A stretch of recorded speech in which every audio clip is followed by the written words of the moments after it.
माननीय supervisor retired worker बहनों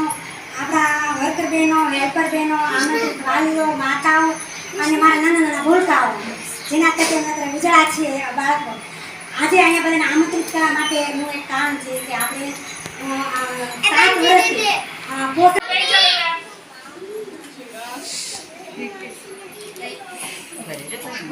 એની હરકી ચૂંટણી કર્યો બાળક વિચારીને એટલે હા તો ગોપની કાઢી દીધી તો વાલી ના પેલા કીધું આ ચાર્જ લેતા હા પીધું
રાખો